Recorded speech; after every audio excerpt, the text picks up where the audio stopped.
The wellbeing model was at the centre of all that we did around our decision making for lockdown. With wellbeing at the centre, followed closely by relationships. The way that teachers were approaching students is from a whole order point of view and making sure that they're thinking about the individual circumstances of that child. By creating that culture of wellbeing, we're in good stead to handle that challenging situation.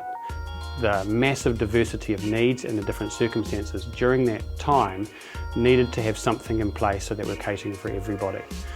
When the students did return, we made sure that we had an understanding of making sure we're welcoming them back and then making sure we've got settled, slow pace engagement plans for when they arrive back at school.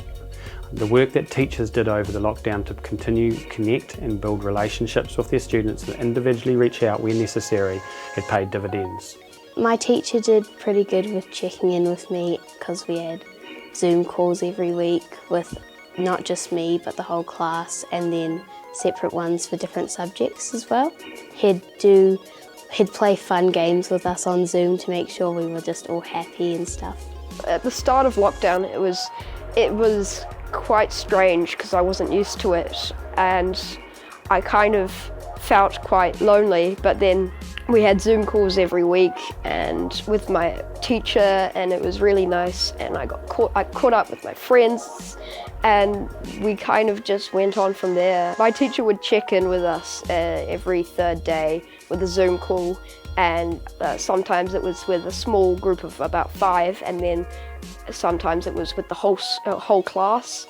It was really nice to see everyone again, and she would check if everyone's doing their work and how they're going and if they're feeling all right and needed any help at all. I was excited to come back from lockdown because I was really bored at home and I'd missed all of my friends, and it was just a huge relief when I could actually just say hello and stuff and meet my teacher again. I observed and witnessed some of our tamariki came back and we're feeling anxious. There was an element of isolation because they had been locked down for 7 weeks. They only had their whānau at home. So they were, and we're still unpacking that. During lockdown, it gave us a lot of time to get to know the parents more, because we would teach and then would have 10-minute parent times, and you can see it coming back to school. The parents have started to come in. They want to know more about what we're doing, how they can help. I think we've seen a real mixed response through lockdown around how that's affected people's wellbeing. I know that there's been an awful lot of anxiety from people around where their children are up to, where their students are up to. And so some of the digital tools that we've seen has allowed them to create opportunities to keep that contact in check. But at the same time, we've come up against people that have been disconnected from their colleagues, and so I guess one of the cool things that we've seen through that is a lot of innovation taking place at the School and Early Childhood Centre around people coming together and realising that actually relationships are going to be crucial through this particularly tough time. And so if we're starting from square one around how we ensure whatever we're doing is putting relationships at the centre, we've seen some cool things around kind of daily staff meetings coming up, and that opportunity to connect virtual drinks and things like that.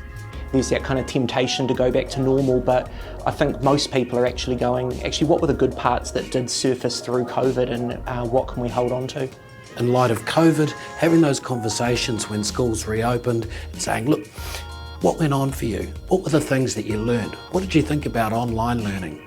How should we change what we do in this school and in this classroom so that you feel like, 1, you're safe and secure, 2, that you're learning and feeling, well placed to learn, 3, that you've got a bit more agency in the classroom around how we do things, and 4, that that support is available.